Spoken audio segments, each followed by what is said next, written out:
امام بخاری نے روایت کیا کہ حضور علیہ السلام نے فرمایا بندے کو جب قبر میں رکھ دیا جاتا ہے اور اس کے دفنانے والے جب چلے جاتے ہیں اِنَّهُ لَيَسْمَعُ قَرْعَ نِعَالِهِمْ، عام میت بھی واپس جانے والوں کی جوتوں کی آہٹ سنتا ہے۔ یہ متفق علیہ حدیث کے الفاظ ہے، اِنَّهُ لَيَسْمَعُ قَرْعَ نِعَالِهِمْ، پلٹنے والوں کے جوتوں کی آہٹ سنتا ہے۔ ہم جھگڑے کرتے پھرتے ہیں، خدا کا خوف ہونا چاہیے۔ عام میت پلٹ کے جانے والوں کی جوتوں کی آہٹ سنتا ہے، آپ کہتے ہیں اولیاء قبروں میں آپ کا سلام نہیں سنتا۔ ہم کس چکر میں، ہم نے عقیدے کہاں سے لیے ہیں؟ ہم نے کیا ڈھونگ رچا رکھا ہے؟ آقا فرماتے ہیں عام میت سنتا ہے قبر میں لیٹا ہوا جوتوں کی آہٹ۔ اگر ہم سمجھیں کہ اولیاء اور صلحاء جو عام میت سے اونچے درجے وہ قبر پہ آنے والوں کو نہیں سنتے، یہ عقیدہ کہاں سے آ گیا؟ جب لوگ مر جاتے ہیں تو فرشتے آ کے اٹھا دیتے ہیں اور بٹھا کر ایک ہی سوال کرتے ہیں، ما کنت تقول فی ھذا الرجل لمحمد۔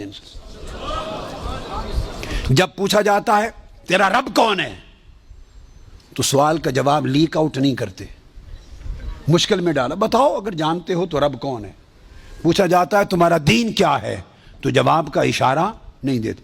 اللہ نے اپنے سوال میں اور اپنے دین کے سوال میں مشکل رکھی ہے، اشارہ نہیں دیا۔ جب محبوب کا پوچھا ہے تو تھوڑا سا اشارہ بھی دے دیا ہے کہ میرے محبوب کے امتی گھبرا نہ جائیں، میرے محبوب کے امتی یا رسول اللہ کہنے والے کہیں مشکل میں نہ آ جائیں، بھرے میرے سوال کا جواب نہ آئے دیکھ لیں گے، میرے دین کا سوال اس کا جواب نہ آئے دیکھ لیں گے، میرے مصطفیٰ کے سوال میں کوئی فیل نہ ہو۔ آسانی کی فرمایا اس ہستی کے بارے میں تو کیا کہا کرتا تھا؟ ساتھ ہی فرشتے بولتے ہیں لے محمد، ان کا نام محمد ہے۔ ہائے ہائے ہائے، پرچہ بھی دے دیا، کویسچن پیپر بھی دے دیا، جواب لیک آؤٹ بھی کر دیا، آسانی پیدا کر دی۔ اس ہستی کا نام محمد ہے۔ ایک ہی سوال بخاری اور مسلم متفق علیہ، تو میں نے آپ کو سارے حوالے دے دیے، آپ پوری بخاری اور مسلم اٹھا لیجئے۔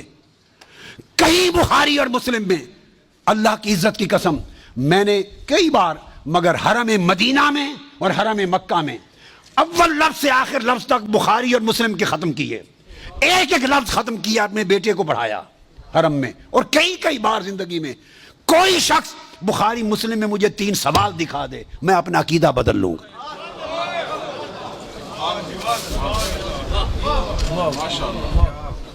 بخاری اور مسلم ایک ہی سوال بتاتی ہے، اس ہستی کے بارے میں کیا کہا کرتا تھا اور ان کا نام محمد ہے صلی اللہ علیہ وسلم۔ اب ایک نقطہ اور دیکھیے، وہاں سادہ سوال ہے تمہارا رب کون ہے، تمہارا دین کیا ہے، مگر جب یہ سوال ایک ہی ہے، اس میں پوچھا ما کنت تقول، کانا یکون جب مضارع پر آتا ہے تو ماضی استمراری کا فائدہ دیتا ہے۔ یہ نہیں پوچھا جائے گا جب قبر میں پردے اٹھا دیے جائیں گے اور چہرہ مصطفیٰ سامنے ہوگا، ملائکہ کے ہاتھ میں گرز ہوں گے کہ کیا جواب دے پاتا ہے یا نہیں۔ جب چہرہ مصطفیٰ سامنے ہوگا تو ہر بھولے ہوئے کو بھی سبق یاد آ جائے گا، پتہ چل جائے گا یہ تو مصطفیٰ ہے، چونکہ شان آشکار ہو جائے گی۔ تو فرمایا یہ نہیں پوچھنا کہ ان کے بارے میں عقیدہ کیا ہے، یہ نہیں پوچھنا۔ فرشتوں پوچھنا ما کنت تقول، جب تقریر کرتا تھا جامع مسجد میں منبر رسول پر تو تب کیا کہتا تھا، جب جلسے کرتا تھا اور ذکر آتا تھا میرے مصطفیٰ کا، ما کنت تقول گلے پھاڑ پھاڑ کر تب کیا کہتا تھا، جب کتابیں لکھتا تھا تو میرے محبوب کی شان میں کیا لکھتا تھا۔ یہ نہ بتا کہ آج لے ان کی پناہ، آج مدد مانگ ان سے، کل نہ مانیں گے، قیامت کو اگر مان گیا، ارے جب چہرہ مصطفیٰ سامنے ہوگا۔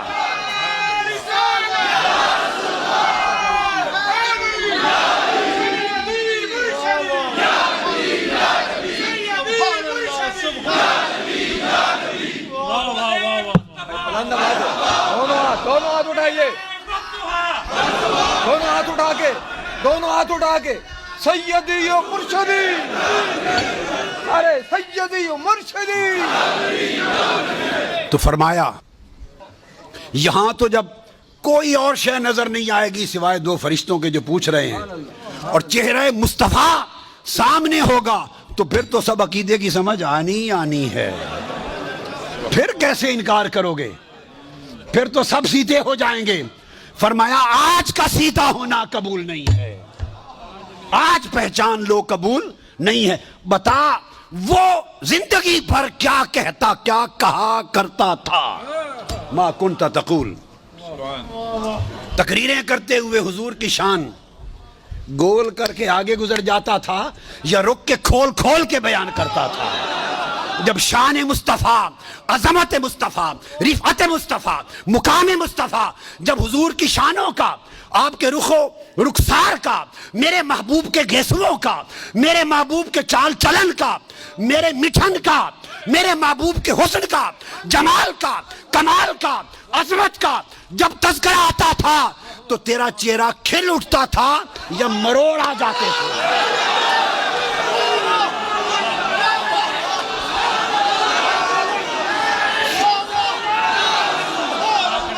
جب میرے محبوب کی نعت پڑھی جاتی تھی, جب میرے محبوب کی نعت پڑھی جاتی تھی, جب میرے محبوب کی عظمت کے تذکرے ہوتے تھے, اس وقت تیرے چہرے کا رنگ کیسا ہوتا تھا؟ کھلتا تھا یا پیلا ہو جاتا تھا؟ اور جب خطاب کرتا تھا حضور کی شان میں, ایسے دو چار جملے بول کے گزر جاتا تھا یا ساری رات اسی پر لگا دیتا تھا؟ ما کنت تقول فی حق ھذا الرجل لمحمد, بول کیا کہا کرتا تھا؟ وہ عقیدہ پوچھا جائے گا جو اس دنیا میں رہا. تو فرمایا پھر مومن بتائیں گے کہ یہ حضور ہیں, اور باقیوں کو یہ متفق علیہ حدیث بخاری مسلم کی. امام بخاری مسلم کا عقیدہ یہ ہے کہ ایک ہی سوال ہوگا. فرشتے کہیں گے چھوڑے باقی گلاں نوں, اے دس اس سونے دے بارے چ کی آکھنا ہوں دنیا چ, وہ باقی تبلیغاں تیریاں سن لواں گے, وہ ساری تبلیغاں, تیری تقریراں, تیری تبلیغاں, تیری کتاباں, تیرے مدرسے سارے دیکھے جان گے. پہلے دس اس سونے دے بارے چ کی آکھنا. ما کنت تقول فی حق ھذا الرجل لمحمد, یہ صحیح بخاری کی حدیث ہے. یہی حضرت انس بن مالک, پھر حضرت اسماء بنت ابی بکر وہ روایت کرتی ہیں, پھر بخاری کتاب الوضو میں, اور پھر بخاری کتاب الجمعہ میں, پھر بخاری کتاب الاعتصام بالکتاب والسنہ میں, اور مسلم باب الاقتداء بسنن رسول اللہ, مسلم کتاب الکسوف, اور پھر مالک کی موطا, سب کتب میں پھر متفق علیہ دوسری حدیث دے رہا ہوں. اسماء بنت ابی بکر رضی اللہ تعالیٰ عنہ فرماتی ہیں کہ ہمیں آقا علیہ السلام نے فرمایا لقد اوحی الی, فرمایا یہ مسئلہ قیاس اور اجتہاد کا نہیں, مجھ پر وحی کی گئی ہے, مجھ پر وحی کی گئی ہے. انکم تفتنون فی القبور, قبر میں تم آزمائے جاؤ گے, تمہارا امتحان ہوگا, تمہارا ٹیسٹ ہوگا. لوگوں آج کی کانفرنس کا مقصد, میرے جو خطاب کا موضوع یہ ہے, اس امتحان کی تیاری کر لو جو پوچھا جانے والا ہے. بوٹی نہیں چلے گی اس وقت, پاکستانی ہے نا بوٹیوں کے عادی, تیاری کر لو. فرمایا آقا علیہ السلام نے تو کیا ٹیسٹ ہوگا؟ ٹیسٹ سادہ ہوگا. فرمایا پوچھنے والے آئیں گے, یؤتی احدکم فیقال ما علمک بہذا الرجل, دسو کی کہندا سے تو اس محبوب دے بارے, تیرا علم اور عقیدہ کیا تھا؟ تو وہ فرماتے ہیں کہ کیا کہتا؟ ایک ہی سوال امام بخاری مسلم میں, حضرت اسماء بنت ابی بکر, ہم تو جیتے حضور کے لیے ہیں, مرنا حضور کے لیے ہے, ہمارے حالات ہی یہی ہیں سارے. تو اسماء بنت ابی بکر کا بھی یہی روایت صحیح بخاری اور مسلم کی. آگے چلیے, یہ بھی متفق علیہ اور لفظ بخاری کے بیان کی ہے. پھر تیسری, ابو ہریرہ رضی اللہ تعالیٰ عنہ بھی یہی فرماتے ہیں کہ منکر نکیر آئیں گے, بٹھا کر فیقولان ما کنت تقول فی ھذا الرجل, دسو بھائیا اس ہستی دے بارے کی کہندا سا, کی تقریراں کردا سا. ایک ایک لفظ تقریروں کا ریکارڈ ہو رہا ہے, پکڑ لیا جائے گا. کیا کہا کرتا تھا؟ پھر ام المومنین حضرت عائشہ صدیقہ رضی اللہ تعالیٰ عنہ وہ روایت بڑا عجیب جملہ ہے وہ. ام المومنین سید عائشہ صدیقہ رضی اللہ تعالیٰ عنہ فرماتی ہیں اور حضرت ابو ہریرہ دونوں کی اکٹھی روایت ہے. یہ مسند احمد بن حنبل اور ابن ماجہ میں یہ بھی حدیث صحیح ہے. فرماتی ہیں کہ آقا علیہ السلام نے فرمایا قال اما فتنۃ القبر، بڑے توجہ طلب لفظ ہے، فرمایا فبی تفتنون وعنی تسألون. آقا نے خود فرمایا فبی تفتنون وعنی تسألون، صرف میری ذات اور میری شان کے بارے میں تمہیں آزمایا جائے گا. اب یہ نص سری آ گئی. وعنی تسألون، اور آقا نے فرمایا میرے بارے میں پوچھا جائے گا. آقا نے خود قصہ ہی تمام کر دیا، میرے بارے میں پوچھا جائے گا. اور ثم یقال لو فیم کنت، اب آگے میں اس کی تعبیر میں آ جاؤں گا. یہ سب وہ احادیث ہیں اور وہ میں آپ کو بیان کر چکا ہوں کہ ابو داؤد اور نچلے درجے کی کتابوں میں 3 سوال آئے ہیں، بخاری مسلم میں کہیں 3 سوال نہیں آئے.